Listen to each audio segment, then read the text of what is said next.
"So there I was," said Percy dramatically. "I was bringing a train down the line when a bird leapt out of a hedge and hit my buffer beam with a bump. They put it in my cab, and firemen took it to the vet. Driver said it was a pheasant. It scared me, jumping out of the hedge like that." "Huh," snorted Thomas. "Poor Percy, being frightened of a bird. If I ever came across a bird, I'd just blow steam at it."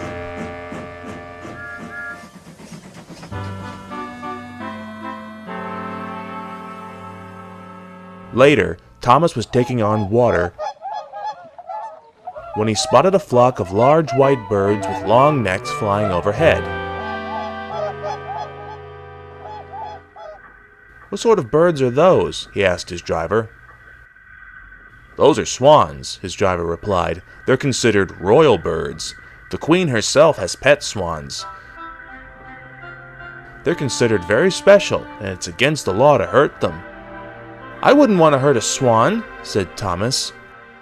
"Good," laughed his fireman. "Let's keep it that way."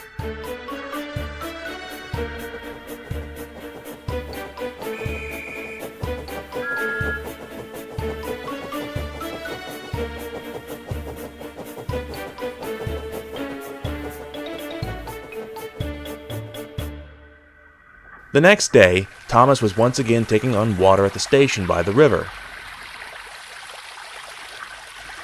As the water filled up his tank, he saw something ahead of him on the bridge.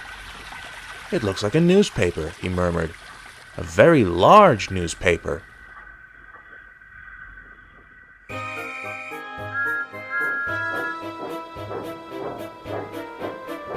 He started away, but his driver noticed it too and put on Thomas's brake.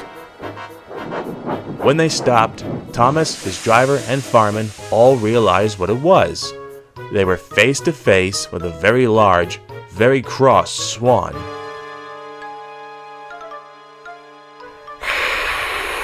It snapped. "Oh!" exclaimed Thomas in alarm. His driver and fireman came down from the cab and moved carefully forward. The swan struggled to its feet and came slowly towards them. Thomas tried to back away, but he couldn't without his driver and fireman, and they had problems of their own. The swan spread one wing and opened its beak wide. It said again. Thomas jumped and let off steam. This made the swan crosser still, and it pecked at Thomas's driver. His driver ran back towards the cab, while the fireman ran back towards the station. "The bird has a broken wing by the looks of it," the fireman explained. "Probably hurt it over the side of the bridge." The station master telephoned a vet. The vet arrived with a friend, and despite some difficulty, he managed to carefully move the swan and clear the line. Thomas then went on his way.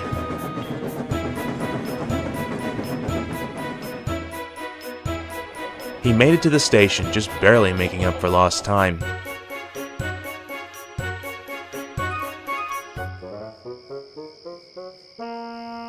That night, Thomas told Percy all about it in the shed. "I thought you weren't scared of birds," said Percy when he was finished. Thomas smiled knowingly. "I wasn't scared, just being careful. It might have been one of the Queen's own swans for all we know. You wouldn't want me to hurt one of them now, would you?"